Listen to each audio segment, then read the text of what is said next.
இன்னைக்கு நம்ம A Terrified Teacher at Gold School 19th episode தான் பார்க்க போறோம். எபிசோட ஓப்பனிங்ல ஸ்கூல்ல இந்த மாதிரி கல்ச்சரல்ஸ் ஃபெஸ்டிவல் நடக்க போகுது போல. சோ அதுக்கு ஏதாவது ஸ்டால் போட்டாகணும்ல, அதுக்கு ஏதாவது மர்மைட் கெஃபே மாதிரி பண்ணலாமா அப்படின்னு ஹிஜிட்ட ஐடியா கொடுக்க, அதெல்லாம் வேலைக்கு ஆகாதுன்னு மத்த பசங்களா சொல்லும் போது, ஏன் வேலைக்கு ஆகாது, மேபி பொண்ணுங்களுக்கு பதிலா பசங்கள நாம மர்மைட் வேஷம் போடலாம்னு சொல்லும் போது அதுக்கு எவனும் ஒத்துக்க மாட்டானுங்க. எதுக்கு இவ்வளவு அலப்புற, கம்பெனி ஏதாவது யூனிஃபார்ம் கெஃபே வைப்போன்னு ஹீரோ சொல்லும் போது, நீ வாயை முட்டு கோரியான்னு சொல்லிட்டு அந்த பேப்பர் பை என்னன்னா, ஹே நான் புதுசா ஒரு பாம் ஒன்னு கண்டுபிடிச்சிருக்கேன், இதை வச்சு நம்ம ஒரு எக்ஸ்ப்ளோசிவ் கெஃபே ஒன்னு வைப்போமான்னு அதை பத்தி விடுவானா. இன்னொரு பக்கம் நம்ம பிரின்சிபல் இருக்கிறாப்ல, சோ அவரு பார்த்தா அப்படியே நம்ம ஹீரோ வந்த மிக்கி வாத்தியாரோட அம்மா பவரை குறைச்சுட்டு இருந்திருப்பான்ல. சோ அதை யோசிச்சு பார்த்துட்டு, பரவாயில்ல நான் எதிர்பார்த்தத விடவே ஹீரோ பையன் பயங்கர பவர்ஃபுல்லா இருக்கிறான், இவனை வச்சு பண்ண வேண்டிய விஷயங்கள் நிறைய இருக்குது அப்படின்னு யோசிக்க, அப்ப சீலிங்க போத்துட்டு நம்ம ஹீரோட பசங்களாரும் வந்து விழுகிறானுங்க. அந்த பேப்பர் பே யூஸ் பண்ண பாமா தான் இருக்கும். அடுத்த சீன்ல நம்ம ஹீரோட தலை ஒரு அடிக்கு வீங்கிருக்க, பசங்களா சீலிங் உடைச்ச காரணத்துக்காக வேற வழி இல்ல,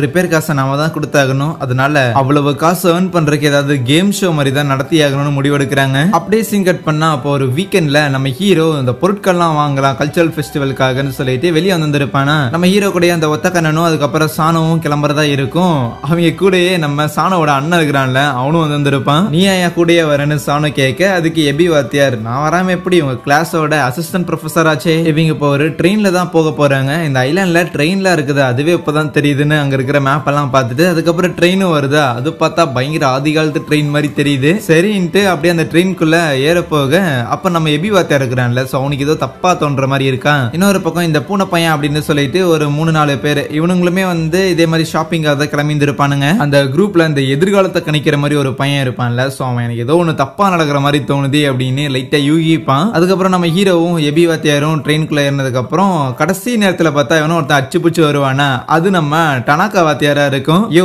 நீங்க என்னையா பண்றேன்னு கேட்கும் போது, நானா என் ஒய்ஃப் வந்து அவங்க அம்மா வீட்டுக்கு போயிட்டாங்க, குழந்தைங்களையும் கூட்டிட்டு இப்ப 4வது குழந்தை வேற வரப்போகுது இல்ல, சோ அதுக்கான பொருட்கள் எல்லாம் வாங்க வேண்டாமா, அதுக்கு தான் வந்திருக்கேன்பா. ஈவன் வேற கம்பார்ட்மெண்ட்ல இருந்துட்டு அந்த பெரிய எலும்பு கொடுப்புன்னு இருப்பாள், சோ அவளும் அந்த இடத்துக்கு வருவாள். அவ இவங்க எல்லாரையும் பார்த்துட்டு, ஆமா நீங்க எல்லாருமே ஏதோ கல்ச்சரல் ஃபெஸ்டிவலுக்காக பொருட்கள் வாங்குறதா தானே சொல்லிருந்தீங்க, இங்க என்ன பண்றீங்கன்னு கேட்டுக்கிட்டு இருக்கேன். அவ பின்னாடியே நம்ம டாக்டர் இருப்பார்ல, டக்காஷி டாக்டர், சோ அவரு வரதை பார்த்துட்டு இருக்கிற எல்லாரும் என்னென்னமோ நினைக்க ஆரம்பிச்சிருவாங்க. நம்ம டனாக்கா வாத்தியார்லாம், டேய் நீ ஒரு வாத்தியாரா இங்க இருந்துகிட்டு என் கிளாஸ் பொண்ணு கூட சுத்திட்டு இருக்கிறியாடா, வாய உடைச்சிருவோம் பாரு அப்படின்னு டெரரா பேசிட்டு இருக்கேன். அப்புறம் தான் நம்ம டக்காஷி வாத்தியார் பொறுமையா உட்காந்து சொல்றாரு, ஆக்சுவலி இவர் வந்து இந்த பெரிய எலும்பு கூடு பொண்ணோட ஒரு கார்டியனாமா, இந்த எலும்பு கூடு பொண்ணு இருக்கிறாள், சோ இவ என்ன டைப் ஆஃப் பே அப்படின்னா இறந்து போனதுக்கு அப்புறம் பே ஆவாங்கல்ல, சோ அந்த மாதிரியான ஒரு பேயாமா. ஆகையால அவளோட பேரண்ட்ஸ் அவளுக்கு கிடையாது, சோ அதனால தான் சின்ன வயசுல இருந்தே நான் தான் எடுத்து அவளை வளர்த்துக்கிட்டு இருக்கிறேன், அந்த காரணத்துக்காக தான் கார்டியன் அப்படின்னு சொல்லுவானா. இதெல்லாம் கேட்டதுக்கு அப்புறம் தான் அந்த ஒத்த கண்ணனுக்கு கொஞ்சம் ரிலாக்ஸிங்கா இருக்கும். அப்பாடா அப்படின்னு, ஏன்பா இருக்கிற எல்லாரையும் விட இந்த அளவுக்கு ரிலீஃப் காட்டுறேன்னு கேட்கும் போது தான் அந்த ஒத்தக்கண்ணன் சொல்றான், ஆக்சுவலி அந்த ஒத்தக்கண்ணோட அம்மாவுமே வந்து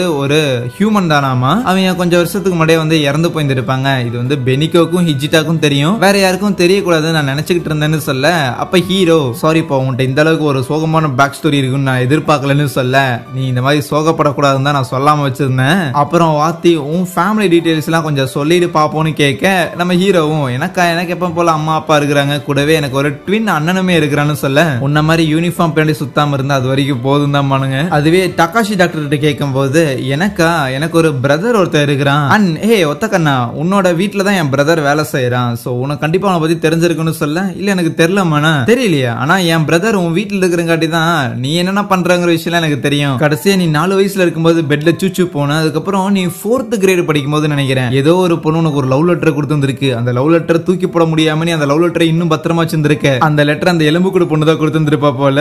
அதுவே நம்ம ஒத்தக்கண்ணை எதுக்கு அதை பத்திரமா வச்சிருக்கானா, அதை யாரு கொடுத்தாங்கன்னு மட்டும் தெரியிட்டு பொழந்துடுறேன் அப்படின்னு வெயிட் பண்ணிட்டு இருக்கிறான். அதுக்கப்புறம் அந்த ட்ரெயின் ஒரு டனலுக்குள்ள போயிட்டு ஒரு இடத்துல நிக்குமா, இங்க டனலுக்குள்ள எதுக்கு பாதியிலே ஸ்டேஷன் இருக்குதுன்னு நம்ம ஹீரோ வெளியே எட்டி பார்த்தா ஏகப்பட்ட எலும்பு கூட எல்லாம் இருக்கும். அவ்வளவுதான் ஷாக் ஆகி போயிடுறானுங்க இருக்கிற எல்லாரும். மறுபடியும் அந்த ட்ரெயின் அங்கிருந்து மூவ் ஆக ஆரம்பிக்குமா, டே டிரைவரை என்னடா பண்ணிட்டு இருக்கிறேன்னு டனக்கா வாத்தியாரு போய் பார்த்தா அந்த இடத்துல வேற துணி மட்டும் தான் இருக்கும். சோ ஒருவேளை இன்விசிபிள் பர்சனா இருப்பான் அப்படின்னு பார்த்தா கூட கூட இன்விசிபிள் பர்சனுக்கு அங்க பாடி இருக்கணுமே, அந்த பாடி கூட அந்த இடத்துல காணும். சோ என்னமோ ஒண்ணு தப்பா இருக்கு, யாரோ நம்மள ட்ராப் பண்ண நினைக்கிறாங்க அப்படின்னு எல்லாருக்கும் புரிய வர, அப்போ டனாகா வாத்தியாரையும் டகாஷி டாக்டரையும் கூடவே அந்த ராடிஷ் யோகாய் இருக்குதுல்ல, சோ அவங்க 3 பேரையும் வேற ஒரு கம்பார்ட்மெண்ட்ல போட்டுட்டு கூடவே அவங்கள கம்ப்ளீட்டா வெளியே கொண்டு போய் போட பார்க்க எப்படியோ நம்ம டகாஷி டாக்டர் தான் டனாகா வாத்தியாரை பூச்சி காப்பாத்துறாராம். மிச்சம் இவனுக்கு மட்டும் தான் இருக்கிறானுங்க. சோ அப்பதான் நம்ம எபி வாத்தியார் சொல்ல ஆரம்பிக்கிறாரு, மேபி இந்த எலும்பு கூடு பொண்ணு இதுக்கு முன்னாடி ஏகப்பட்ட சோல்ஸ் எல்லாம் வச்சு ஹியூமனா இருந்த ஒருத்தி தான். சோ அவ்வளவு ஒன்னும் பியூரான யோகாய் கிடையாது. அதே மாதிரி தான் இந்த ஒத்த கண்ணனுமே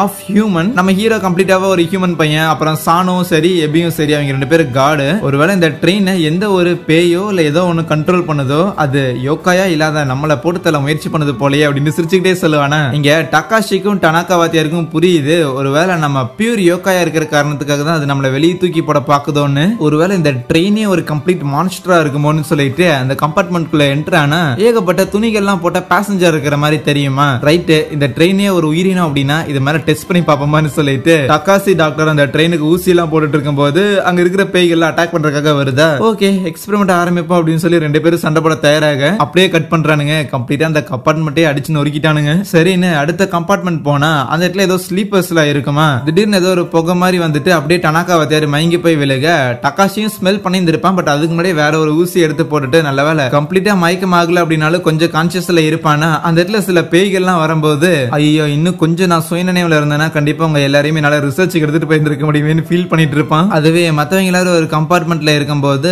கேட்டரிங்க்கு வர மாதிரி ஏதோ ஒரு லேடி அங்க கிராஸ் பண்ணி போக டக்குன்னு பார்த்தா ஒரு பெரிய 2 கை அந்த ஒத்த கண்ணனையும் அந்த எலும்பு பொண்ணையும் அங்கிருந்து தூக்கிட்டு போயிருது.